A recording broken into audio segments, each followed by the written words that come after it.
গতকাল শালবাহান ইউনিয়ন পরিষদের আওতায় শালবাহান বাজারে যে মরিচ ব্যবসায়ীরা যে প্রতিবাদ করেছে যে তারা মরিচ কিনবে না, সেটার মূল ইস্যু হলো যে গত কিছুদিন আগে এই মরিচ ব্যবসায়ীদেরকে আমরা ইউনিয়ন পরিষদ কর্তৃক ডাকি, কারণ আমাদেরকে অনেক কৃষক অভিযোগ করে প্রতি মনে নাকি 1 থেকে 1.5 কেজি মরিচ তারা কেটে নেয় ফ্রিতে।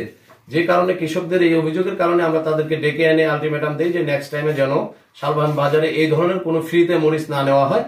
যে উদ্দেশ্য করে কিছু অসাধু ব্যক্তি এই ব্যবসায়িক সিন্ডিকেট করে তারা আজকে গতকালকে একটি নিউজ প্রকাশ করেছে সাংবাদিক ভাইদের মাধ্যমে, হয়তো ভুলভাল তথ্য দিয়ে।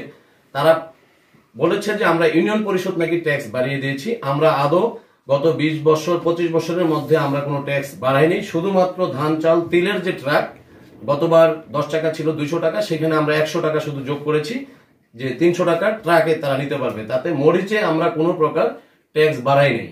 এবং বাজারের যে গান্ডি রয়েছে, গান্ডির বিষয়টি সম্পূর্ণ এটা উপজেলা প্রশাসনের, কারণ সেই বিষয়টা আমরা দেখি না।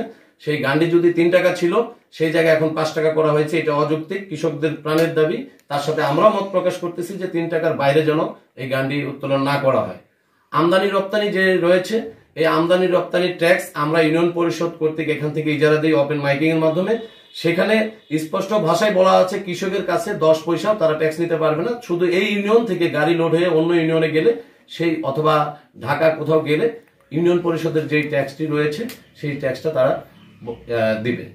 কিন্তু আমাদের নামে অন্যায়ভাবে ইউনিয়ন পরিষদের নাম খারাপ করার জন্য যে ট্যাক্স এবং খাজনার কথাটি তোলা হয়েছে সম্পূর্ণ মিথ্যা এবং ভিত্তিহীন বলে আমি মনে করি। মূলত মানে এবারের বাজার যারা রয়েছে, বাজার ইজারা নিয়েছেন সাবেক চেয়ারম্যান 2 নম্বরের রফিকুল ইসলাম।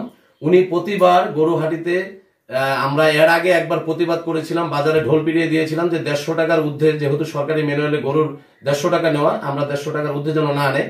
আর তারপরেই তারা কিভাবে জেলা প্রশাসকের ওদিক থেকে কাগজ পাস করে নিয়ে আসছে 350 টাকা। তারপরেও মসজিদ মাদ্রাসার নামে তারা 50 টাকা এক্সট্রা, প্রতিটা গরু বিক্রি হলে 50 টাকা করে নিচ্ছে, কিন্তু সেটার কোনো পেপারস নাই। সেই 50 টাকা নিলে প্রতি হাটে প্রায় 10 থেকে 15 হাজার টাকা আয় হয়।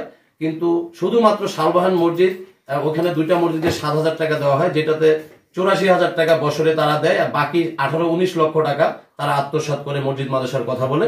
যেইটার আমি প্রতিবাদ চেয়ারম্যান সাহেবকে আমি জানিয়েছিলাম যে আপনি এটা বন্ধ করেন, এটা নেওয়া ঠিক হবে না। আর যদি নেন তাহলে শালবাহান ইউনিয়নের প্রতিটি মানুষ এই জায়গায় গরু বিক্রি করে, প্রতি জায়গায় প্রতি গ্রামের মসজিদে এটার অনুদানটা ভাগ করে নিবে। শুধু এক জায়গায় দেওয়া এটা ঠিক হবে না।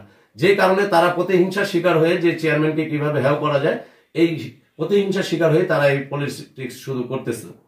আমার পরবর্তীত পরিকল্পনা যেটা, আমার শালবাহান ইউনিয়নের কৃষক ভাই যারা রয়েছেন তাদের সাথে আমি বলবো যে আমরা ইউনিয়ন পরিষদ কখনো আপনাদের মরিচ বিক্রির ট্যাক্স নেই না। আপনারা বাজারে গেলে আপনারা কোনো ফ্রি মরিচ দিবেন না। ফ্রি মরিচ না দেওয়াতে যদি তারা সরাসরি রেডে কিনে নিবে, আপনি কোনো 1 কেজি মরিচও আপনারা ফ্রি দিবেন না। পাশাপাশি যে 3 টাকার জায়গায় 5 টাকা করেছে, এটা অসম্ভব, এটা আপনারা মানবেন না। 3 টাকা যদি হয় সরকারি মূল্যে 3 টাকায় নেবেন, আমরা আপনাদের পাশে আছি। আপনাদেরকে ভুলভাল বুঝিয়ে চেয়ারম্যান এবং ইউনিয়ন পরিষদের যে ট্যাক্স বাড়িয়ে দেওয়া হয়েছে এই জন্য আমরা বেশি নিচ্ছি, এটা সম্পূর্ণ ভিত্তিহীন একটি কথা। এবং আমাদের নাম ভাঙিয়ে আপনাদের কাছে এই ট্যাক্স গুলো আদায় করার তারা চেষ্টা করতেছে, যেটা আমরা আদৌ করিনি এবং ভবিষ্যতে করতে দেব না ইনশাল্লাহ।